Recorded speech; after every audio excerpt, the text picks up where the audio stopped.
Over the past few weeks, we've been putting out a bunch of guides for mid-game players. How to escape the mid-game, what's the best gear progression, but all of that requires money. Money making is something that a lot of mid-game players struggle with, and while there's a heap of easy money makers in the game, seshing them out for 100 hours to make 100 mil is so boring. So I'm going to try and drop a whole bunch of different methods on you today so you can hop around and not get bored by doing the same thing over and over again. Our first method today is green dragons. Everyone's heard of this method before. It's a super simple method. Just get an anti-dragon shield and your best stab weapon or a rune crossbow and take out some dragons. If you're feeling extra spicy, you can bring a cannon as well to speed things up, but keep in mind, with sailing coming out soon, cannonballs are getting expensive these days. If you're killing green dragons in the wilderness, you're looking at about 750k per hour, and if you finish Dragon Slayer 2, you can kill them at the Myths Guild for about 850k an hour. Barrows. Everybody loves a bit of Barrows. Currently, you can make about 850k per hour in a mid-tier setup, and you have the chance of getting a unique item. Everybody loves getting a unique drop, and at Barrows, you're going to see one about once every hour, which is nice to break up the grind. Completing the Mauritania Hard Diary will give you extra runes here and increase your profit by about 25%. Also within Mauritania, you can head inside the Shade Catacombs and kill yourself some shades. You have two options down here, Urium Shades, which will get you about 900k per hour with basically no competition, or you can kill the Fire Shades for about 1.3 mil per hour, but it's a little more crowded. There's a bit more competition. Now, these shades hold their value because high-level players use them to get elite clue scrolls very easy by lighting them on fire and sacrificing them to the gods. Keeping on the Mauritania theme, some of you that have been subscribed for a long time might remember my first ever alt account named Gargoyle. He was called that because of a typo when I was trying to spell the word gargoyles, and he was called that because that's all he did, kill gargoyles. These big stone bats are going to net you around 950k per hour, and they are extremely low intensity. You barely have to look at your screen. I'm not going to say they're AFK because you don't get to walk away from your keyboard, but it's a great option. Now, this one is the last one in Mauritania, I promise, but after the Sins of the Farter quest, you have the ability to kill via watch sentinels. You can get geared up in your best prayer bonus or strength bonus gear, and you just pray melee for 10 minutes with your auto retaliate on. Once you run out, you can pray at the altar for a blood tithe of about 3 damage, and Bob's your uncle. Unfortunately, while these are 1 mil GP per hour on average, all of that comes from the blood shards that they drop, which are crazy rare. So you're looking to be here for about 10 hours before you see any profit. But they're AFK, so still a good option. One of the most nostalgic places in old school RuneScape is the Dagannoth Kings, and that's where our next method is. Not worrying about killing all the DKs though, we're only going to be killing Dagannoth Rex. Dagannoth Rex drops the Berserker ring, which is the most expensive of all the rings, and it's the easiest to kill because you can safe spot it. Now, I'm not going to go into crazy detail in this video, I'm just quickly going over the money making methods that you can do. But if you want to learn how to do this method, you can just look up a Rex safe spot guide after this video, and you're going to pick it up very, very quickly, I promise. Next up is a bit of a controversial one, and that's LMS. A lot of players hate PKing, they hate PKers, they cry about having to go into the wilderness, but I will say this. If you can get reasonably good at PKing, the rest of the game becomes so easy. If you just get a little bit of practice under your belt, you just try, you get in, you spend a few hours at LMS, become decent at PKing, a bunch of PVM in the game is going to seem like light work. Honestly, just head into LMS, give it a go, and have a bit of a practice and make a little bit of money on the side. If you get decent enough, you can make about 1.7 mil per hour at LMS, and it has basically no requirements. Trust me, just give it a go, you will not regret it. Okay, maybe you'll regret it, but if you do, you're a little bitch. Next up, we're going to start getting into some super fun PVM experiences, and that is the Moons of Peril. Not only are you going to make about 2.1 mil GP per hour here at the Moons of Peril, you'll also be gaining valuable experience in PVM. And that is what is going to get you out of the mid-game. You can do the Moons of Peril as soon as you've completed the Moons of Peril quest, and if you're a mid-game player, I hope to the gods, the old and the new, you finish that quest. The next one might also be a bit controversial, and that is the Gauntlet. No, not the corrupted Gauntlet. Don't worry, I know you're not good enough to do that yet. Trust me, you'll get there eventually. But I'm talking about the regular Gauntlet. The regular Gauntlet not only will get you about 2 mil GP per hour on average, but also has the very rare chance of 140 mil drop the enhanced crystal weapon seed. On top of that, you'll once again be getting a lot of PVM experience from session this out, and eventually, after enough practice, you'll be able to do the corrupted Gauntlet, and the corrupted Gauntlet is a crazy moneymaker. It is right up there with the best of them. Keeping it in Prif Dinis for the next one, and it is Zalcano. If you have the levels for Song of the Elves, you have the levels to do Zalcano. So if you have access to Prif Dinis, you have access to Zalcano. You already have the skill requirements. Now, personally, I find Zalcano to be extremely boring. I had to go 5 times the drop rate in leagues to get myself the Crystal Tool Seed. It was not a fun time, but maybe some of you here do enjoy a little bit of skilling.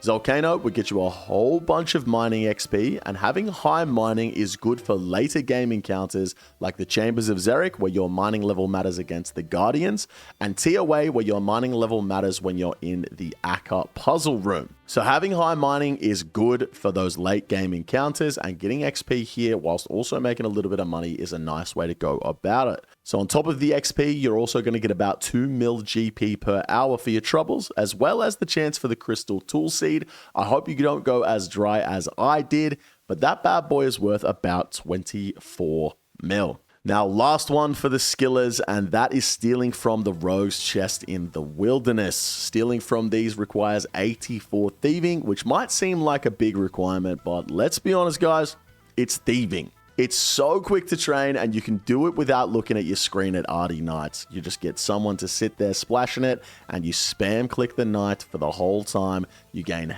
heaps of thieving XP, and you can get to 84 so quickly. Out here at the Rogue's Chest, you can get about 2 mil GP per hour, but that's if you don't get interrupted by PKers. You will get interrupted by PKers, but you're still going to be looking at about 1.5 to 1.8 mil GP per hour regardless, as well as getting a little bit of extra thieving XP on top. And it's always nice to work on your skills whilst you're making a bit of money. This one's a decent option, but we have more. We are completing the Colosseum. Yep, that's right. As a mid-game player in old school RuneScape, you should be able to complete the Colosseum. Well, wave 1 at least. Wave 1 of the Colosseum is so easy to complete. All you need is a trident, a DDS, and a blowpipe. Maybe a bit of black D hide. You head into wave 1, take out all the mobs, which is very easy to do, collect your Sunfire Splinters, and repeat. It's not much, but it's honest work. You can get yourself about 2 mil GP per hour doing this, and maybe a tiny bit of experience in the Colosseum. What you can also do is, once you're comfortable with wave 1, you can try doing wave 2. Once you're comfortable with wave 2, you can try doing wave 3. Once you're comfortable with wave 3, you can try doing wave 4. Whatever you're comfortable with, but the further you go, the more GP you'll make per hour, and you'll get more experience. If you can manage to make it all the way through to the end and start doing that consistently with a bunch of practice, wave 12 of the Fortis Colosseum, completing the whole Colosseum, is worth almost 14 mil GP per hour. So the further you get, the more experience you get, the more money you're going to make during this money making method. But wave 1 you can do with basically 0 experience, and it's very easy to do. All right, it's time to get into the big boys. Vorkath. Vorkath is always going to be a great money maker. If you can afford yourself a Dragon Hunter lance here, whilst it's quite expensive, you're going to be getting yourself about 4.5 mil GP per hour in the Dragon Hunter lance setup. But more realistically, if you're looking for money makers, you probably only have a blowpipe, and with a blowpipe, you're looking at about 3 million GP per hour. This can be sped up with items like the Fremenic Sea Boots for the teleport to Vorkath, but getting yourself kicked off Lunar Isle works just as well. You also have the chance of getting the Skeletal Visage or a regular Draconic Visage, which are very rare drops, will also give you a whole lot of money. But currently as it stands, with the Superior Dragon Bones being over 20,000 GP a piece, you make some insane money at Vorkath, up to 4.5 mil GP per hour. Now, also in the 4-ish mil per hour range is Saradomin God Wars. 2 huge drops you can get from Sara are the ACB and the Saradomin Hilt. This one is possible solo, but as with most things in RuneScape, it's gonna be better with friends. Don't be afraid to try and make friends in RuneScape, guys. Ask at the Grand Exchange if people want to do bosses with you. Sara can get you around 4.5 mil per hour, but remember, that completely relies on you getting a rare drop, so you could be here for a long time. Now, second to last is once again another controversial one, and sorry for being so controversial in this video. I'm just a controversial YouTuber. But some people consider this boss to be a late game encounter. Personally, I think it's closer to a mid-game encounter. It is slightly more on the more difficult side of a mid-game encounter, but I still think it is mid-game. But if this doesn't apply to you, that's okay. You can just skip over it. But the boss we're talking about is Vardorvis. I'm always going to push Vardorvis on noobs because it's going to force you to get better, but also it's worth so much money per hour. The wiki has Vardorvis at 10 million GP per hour, but of course that's in absolute max gear. We're mid-tier players, but you can for sure get away with killing Vardorvis with just a whip and some basic melee gear, and you'll still be looking at about 5 mil GP per hour.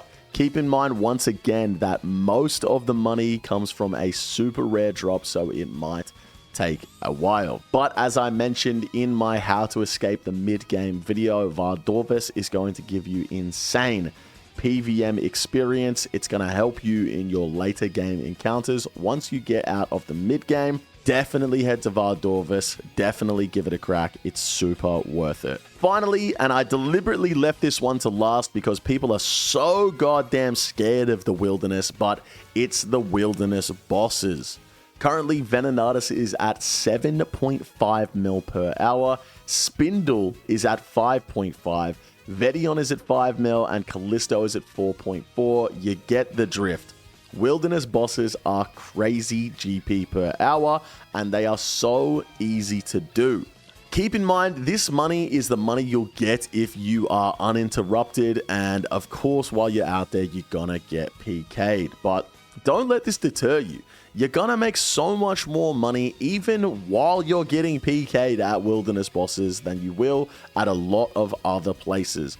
On top of that, you'll get experience tanking PKs, and you might even learn to enjoy being in the wilderness. Guys, don't be scared of the wilderness. It's just a game. They're just pixel items. If you die, you die. It's not that deep. Get out there and have some fun. Trust me, you won't regret it. Now, as a last note, I'm going to put you guys onto a little bit of technology. If you head over to the Wiki Money Making Guide page, which I'll link in the description, you can sort the page to show money makers by most profitable to least profitable. Once you've sorted the list like this, you can simply scroll down the page, looking at the different methods that I've listed on the left until you can find one that you personally can do. This is the best way to find the moneymaker that you're able to do, the best moneymaker that you're able to do. And it's so much easier than watching one of these guides. You can just go on the wiki list, find out what the GP per hour is for a method as you're scrolling down the list, and find the best one that you can do. But that is going to wrap it up for my list of all of the best mid-game money makers in old school RuneScape. Is there any that I've missed? Is there any that you guys prefer to do? Let me know down in the comments section down below. I do hope you guys did enjoy. Don't forget to subscribe to the channel, and I'll catch you guys in the next video very soon. Take it easy.